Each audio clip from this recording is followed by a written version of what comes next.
The teacher made the children the book. Okay, এখন এর আগে আমরা কিন্তু দেখেছিলাম একটা বিয়ার ইনফিনিটিভ বা জিরো ইনফিনিটিভ অবলিক, আপনি যদি বলেন যে কজেটিভ, যেটা খুশি আপনি বলেন, এটা আপনার বিষয়।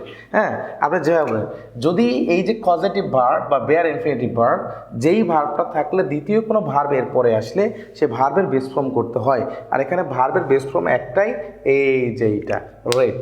ওকে, তাহলে সেই ক্ষেত্রে এই রিডটা আমাদের কারেক্ট সেন্টেন্স হচ্ছে। তারপরের অ্যান্সার আমরা যদি আসি, আমরা এগুলো অলরেডি পড়ছি, যারা এখন একটু অ্যাকওয়ার্ড মনে হবে, আমাদের ফার্স্ট পার্ট এবং সেকেন্ড পার্টটা দেখে আসবেন, কিন্তু আই বাটনে দেওয়া আছে, আমরা এটাকে দেখে আসবো ইনশাল্লাহ। তাহলে দেখেন পরেরটা দেখি, পরেরটা দেওয়া আছে যে থিটা অ্যাজ ওয়েল অ্যাজ অবনিবেশ to be attending the party. এখন এই যে আমরা অ্যাজ ওয়েল অ্যাজ এর মাসলা পড়েছিলাম, আমরা বলেছিলাম কিছু ওয়ার্ড আছে যেই বা ফ্রেজ আছে যেগুলো দ্বারা দুটা সাবজেক্ট সংযুক্ত হলে, কয়টা সাবজেক্ট সংযুক্ত হলে, দুটা সাবজেক্ট যদি সংযুক্ত হয়, তাহলে সেই ক্ষেত্রে অবশ্যই প্রথম সাবজেক্ট অনুযায়ী কি করতে হয়, প্রথম সাবজেক্ট অনুযায়ী ভার্ব নিতে হয়। যেহেতু অর্থেটা এটা একটা থার্ড পারসন সিঙ্গুলার নম্বর, তাহলে অবশ্যই তারপরে বিভার, যেহেতু বিভার এখানে দেওয়া আছে, তাহলে অবশ্যই ইস্তা থার্ড পারসন সিঙ্গুলার জন্য বসে, তাহলে খ নাম্বার অ্যান্সার এখানে হচ্ছে। আশা করি বুঝতে পারছেন। তাহলে এইগুলো একটু ফার্স্ট পার্টে দেখে আসবেন, ফার্স্ট পার্ট সেকেন্ড পার্টে এই ক্লাসগুলো নেওয়া আছে, আমাদের ছোট করে দেওয়া হয়েছে, চেষ্টা করেছি। ওকে, সেকেন্ড আমরা পরের প্রশ্নতে আসি। Lies want to market with a view to, আমরা সেকেন্ড পার্টের মধ্যে শেষের 22 নম্বর ইয়ার মধ্যে দেওয়া ছিল এইটা, যে উইথ আ ভিউ টু, এই যে টুর পরে সকল প্রিপোজিশনের পরে ভার্বের সাথে আইএনজি হয়, বাট এক্সেপ্ট কিছু ফ্রেজাল টু আছে যেইগুলো টুর পরে ভার্ব আসলে কি হয়, ভার্বের সাথে কি হয়, ভার্বের সাথে আইএনজি, তখন সেটা জেরান্ড হয়, কি হয়, জেরান্ড। তাহলে দেখেন এখানে ভার্বের সাথে আইএনজি কোথায় আসছে, ফার্স্ট ঘ নাম্বার অ্যান্সার। আশা করি বুঝতে পারছেন। পরের প্রশ্নতে আমাদের চলে আসি। I am sure that he will pass, জেনারেলভাবে এটা বোঝাই, জেনারেলভাবে একটা কথা বোঝালে পরের সেন্টেন্সটা ফিউচার থেকে হয়। পরের প্রশ্ন যদি আমরা আসি, পিপল টোক his even after his death, এখানে দেখেন যদি কারোর সম্বন্ধে কিছু বলা হয়, কারোর সম্পর্কে কিছু বলা হয়, টক অফ শব্দটা ইউজ করা হয় কারোর সম্বন্ধে কিছু বলা। Okay, so if you want it I help you. এবার এটা কন্ডিশনাল সেন্টেন্স, আমাদের স্পেশাল একটা ক্লাস আছে কন্ডিশনাল সেন্টেন্সের উপরে, আবার আমরা এটা পার্ট 2-র মধ্যে এগুলো ব্যাখ্যা সহ আমার বলা হয়েছে। পার্ট 1 পার্ট 2টা একটু দেখে আসবেন, তাহলে আশা করি এগুলোতে সমস্যা থাকবে না। তাহলে যেগুলোর ব্যাখ্যা দেওয়া হচ্ছে না, এগুলো পার্ট 1 পার্ট 2-র মধ্যে এগুলোর ব্যাখ্যা রুলস রেগুলেশন সব চলে গেছে। তাহলে ইফের সাথে সংযুক্ত যেটা, সেটা যদি পাস্ট হয়, ইফের সাথে সংযুক্ত যেটা, সেটা যদি কী হয়, পাস্ট হয়, তাহলে সাবজেক্টের পরে মেন যে ক্লজ আছে সেটাতে উড, কুড অথবা মাইট, তারপর ভার্বের বেস ফর্ম বসে। দেখেন উড হেল্প, এই যে ভার্বের বেস ফর্ম, তারপর মানে উড বসছে, তারপর ভার্বের বেস ফর্ম বসছে, খ নাম্বার অ্যান্সার। পরেরটাতে যদি কি, দে অ্যারাইভড হিয়ার আফটার ইউ। ওকে, আমরা বলেছিলাম যদি দুইটা অতীতকালে কাজ সংগঠিত হয়, বিফোর আফটার দ্বারা যুক্ত হয়, তাহলে অবশ্যই একটা পারফেক্ট হবে, অর্থাৎ হ্যাড প্লাস V3 আর একটা বি প্লাস মানে সাবজেক্ট প্লাস V2 হবে। এখানে আফটার থাকলে হ্যাড প্লাস V3টা পরে হবে, বিফোর থাকলে হ্যাড প্লাস V3টা আগে হবে। যেহেতু হ্যাড প্লাস V3 ক নাম্বার, তাহলে ক নাম্বার এখানে অ্যান্সার, অন্য কোনোটা অ্যান্সার হচ্ছে না। তাহলে খুব মনে রাখবেন এটা, যে আফটার বিফোর আফটার দ্বারা যুক্ত হলে, যদি বিফোর থাকে তাহলে পূর্বে হ্যাড প্লাস V3, আফটার থাকলে হ্যাড প্লাস V3টা পরে। ক্লিয়ার? পরেরটা দেখি, let the sentences be fend. Okay, great. দেখেন এখানে আমরা এই রুলসের মধ্যে যদি দেখি, have, has, had, having, get, to be অথবা বি থাকলে পরবর্তী কোনো ভার্ব আসলে এই ভার্বের V3 হয়, কি হয়, V3 হয়। তাহলে যেহেতু এই ভার্বের V3 হয়, তাহলে সেই ক্ষেত্রে আমাদের অবশ্যই V3 দিতে হবে। যেমন ইজ টু বি, এই যে বি আছে, বির পরে কি দিতে হবে, V3। আন্ডারস্ট্যান্ডের V3 হচ্ছে আন্ডারস্টুড। ক্লিয়ার? তাহলে সেই ক্ষেত্রে আমাদের এখানে বি তো আছে, তাহলে বির পরে ফেন আছে, ফেনের V3 কি, এই যে ফেন্ড। কয় নাম্বার, গ নাম্বার। একটু বানানগুলো দেখে নেবেন সুন্দর করে। এখানে এনইডি আছে, এখানে ডবল এনইডি আছে। এখানে কিছু মাসলা আছে, যদি কোনো ভার্ব কনসোনেন্ট দ্বারা শেষ হয় এবং তার পূর্বে যদি ভাওয়েল থাকে, তাহলে সেই ক্ষেত্রে সেটা আমরা যদি ইডি বা আইএনজি যুক্ত করতে চাই, তাহলে অবশ্যই সেটা দ্বিত্ব করতে হয়, অর্থাৎ সেটা আর একটা করতে হয়। যেমন পেন একটা এন আছে, আর একটা এন দিতে হবে। বুঝতে পারছি আশা করি? Okay, the man was for murder. For murder, murder অনেক বড় একটা, তাই না? এবং এই ম্যানটাকে কি করা হয়েছে এখানে হ্যাং হ্যাং হাং হাং দুইটা জিনিস এখানে, একটা হচ্ছে ঝুলানো আর একটা হচ্ছে কি ফাঁসি দেওয়া, প্যাসিভ বাক্য, ফাঁসি দেওয়া হয়েছিল ঝুলানো হয়েছিল। এখন কোনটা আপনি নেবেন? আপনার যেটা ছোট ঝুলানো যেটা সেটা হচ্ছে ছোট অর্থাৎ হ্যাং হাং হাং, আর ফাঁসি দেওয়া এটা বড় যেহেতু দণ্ড, যার কারণে এখানে হ্যাং হ্যাংড হ্যাংড, অর্থাৎ এই সেন্টেন্স ওয়ার্ডটা কী হবে বড় হবে, মনে রাখার কৌশল। তাহলে সেই ক্ষেত্রে যেহেতু ফাঁসিতে ঝুলানো হয়েছে অবশ্যই বড় ওয়ার্ডটা হবে, তাই না? হ্যাং হ্যাং হ্যাংড যেটা আছে আর কি।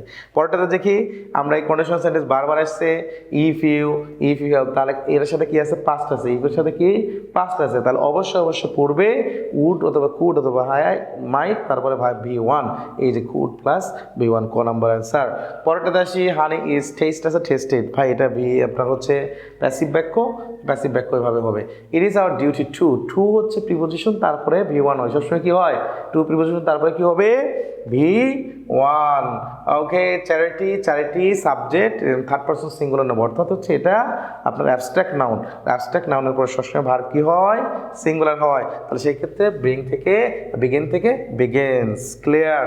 ওকে, পরেরটা যে আসি হোয়াইলের মাসলা কিছুক্ষণ আগে দেখে আসছি ভাই, আবারও আমরা দেখতেছি হোয়াইলের মাসলাটা যদি হোয়াইল সেন্টেন্সের মাঝখানে থাকে অথবা হোয়াইল যদি সেন্টেন্সের মাঝখানে থাকে, পূর্বে এই হোয়াইল বা হোয়াইলের পূর্বে যদি পাস্ট ইনডিফিনিট হয় পরেরটা হবে পাস্ট কন্টিনিউয়াস, পূর্বে যদি পাস্ট কন্টিনিউয়াস থাকে পরেরটা হবে পাস্ট ইনডিফিনিট। তাহলে সেই ক্ষেত্রে দেখেন হোয়াইলের পূর্বে পাস্ট কন্টিনিউয়াস আছে, পরে পাস্ট কন্টিনিউয়াস আছে, তাহলে পূর্বে অবশ্যই পাস্ট ইনডিফিনিট হবে, পাস্ট ইনডিফিনিট হচ্ছে ইন্টারাপ্টেড। কে বোঝেন নাই? বুঝতে হবে। আচ্ছা, তাহলে মেড ওই যে যেটা বলে আসলাম যে বেয়ার ইনফিনিটিভ বা জিরো ইনফিনিটিভ মেড বা পজিটিভ ভার্ব, এরপরে ভার্ব আসলে ভার্বে কি হবে বেস ফ্রম হবে, তাহলে এখানে ড্রাইভটা হচ্ছে ভার্বের বেস ফ্রম। পরটা আছে ইট ইজ হাই টাইম, কতবার পড়ছি ভাই, ইট ইজ হাই টাইমের পরে যদি সাবজেক্ট থাকে তাহলে এরপরে ভার্ব V2 বসবে, সাবজেক্ট না থাকে 2 + V1 বসবে, তাহলে V1 কোন V2 কোথায় গেভ আপ। ক্লিয়ার? তাহলে খ number answer. Work first least, এটা আমরা জানি ভাই, লেস্টের পরে শুড মাইট বসবে, এই যে লেস্টের পরে শুড মাইট তারপরে ভার্বের বেস ফর্ম, এটা বারবার পড়ে আসা হয়েছে এই মাসলাটা গুরুত্বপূর্ণ, এই মাসলাটা কি খুবই গুরুত্বপূর্ণ। দেখেন রিনা proceed as though he know everything, এখানে জাস্ট এই মাসলাটা আমরা মনে রাখবো অ্যাজ ইফ অথবা অ্যাজ দো যদি সেন্টেন্সের কনজাংশন হিসেবে আসে তাহলে পূর্বে একটা সেন্টেন্স থাকবে পরে একটা সেন্টেন্স থাকবে, তার পূর্বের সেন্টেন্সটা অ্যাজ দো এবং অ্যাজ ইফের পূর্বের সেন্টেন্স যদি প্রেজেন্ট হয়, প্রেজেন্ট ইনডিফিনিট বা প্রেজেন্ট পারফেক্ট, তাহলে সেই ক্ষেত্রে পরেরটা হবে পাস্ট ইনডিফিনিট, আর পূর্বেরটা যদি পাস্ট ইনডিফিনিট হয় পরেরটা অবশ্যই কি হবে পাস্ট পারফেক্ট টেন্স হবে। ক্লিয়ার কি না ভাই? ক্লিয়ার আশা করি।